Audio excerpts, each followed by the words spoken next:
ઝઘડિયા ઔદ્યોગિક વસાહતની મેટ્રોપોલિટન એક્ઝિમ કેમ પ્રાઇવેટ લિમિટેડમાં પ્રચંડ ધડાકા સાથે ભીષણ આગ ફાટી નીકળી હતી.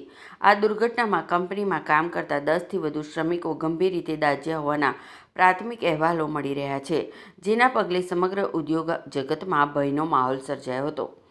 બ્લાસ્ટ એટલો પ્રચંડ હતો કે તેનો અવાજ દૂર દૂર સુધી સંભળાતો હતો અને જોતજોતામાં આગે આખી કંપનીને લપેટમાં લઈ લીધી હતી. આકાશમાં કાળા ધુમાડાના ગોટે ગોટા દૂરથી નજરે પડ્યા હતા. ઘટનાની જાણ થતાં ઝઘડિયા, અંકલેશ્વર અને ભરૂચથી ફાયર ટેન્ડરોનો કાફલો તાત્કાલિક ઘટના સ્થળે દોડી ગયો હતો અને આગ પર કાબૂ મેળવવા માટે ફાયર ફાઇટિંગ ફોર્મ અને પાણીનો મારો ચલાવવામાં આવ્યો હતો. સર્જાયેલી દુર્ઘટનામાં 10થી વધુ લોકો દાઝી ગયા છે. ઇજાગ્રસ્તોને તાત્કાલિક એમ્બ્યુલન્સ મારફતે અંકલેશ્વરની હોસ્પિટલમાં સારવાર અર્થે ખસેડવામાં આવ્યા હતા. કેટલાક લોકોની હાલત નાજુક હોવાનું પણ જાણવા મળ્યું છે.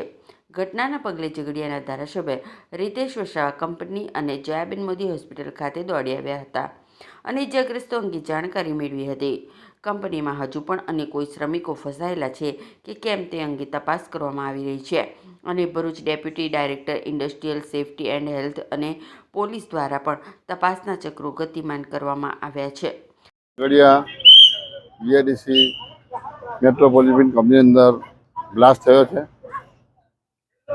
એની અંદર કુલ 15 જેટલાને ઈજા પામ્યા છે અને એ લોકોની અંદરથી 6 જેટલા ઈસમોને સારવાર હેઠળ બહાર સુરત ને બરોડા મોકલવામાં આવ્યા છે અને બાકીના ઈસમોને આગળ સારી સારવાર મળે અને કંપની તરફથી એમને સારી ટ્રીટમેન્ટ મળે અને જે કંઈ ઈજાગ્રસ્ત પામેલા છે એમને સારામાં સારી ટ્રીટમેન્ટ મળે અને બીજા અન્ય લોકોને પણ કંપનીના જે મેનેજમેન્ટના કોઈક આવ્યા છે પણ એમને બી થોડી એ સ્થિતિ સારી નથી. એમને એ બી દવાખાનામાં એડમિટ થયા છે. એમને બીપીને પ્રોબ્લેમ થઈ ગયો છે પણ એમને અમે રજૂઆત કરી છે કે ભાઈ સારામાં સારી યોગ્ય રીતના વળતર મળે, એના લોકોને ન્યાય મળે એ રીતનો અમે રજૂઆત કરી છે.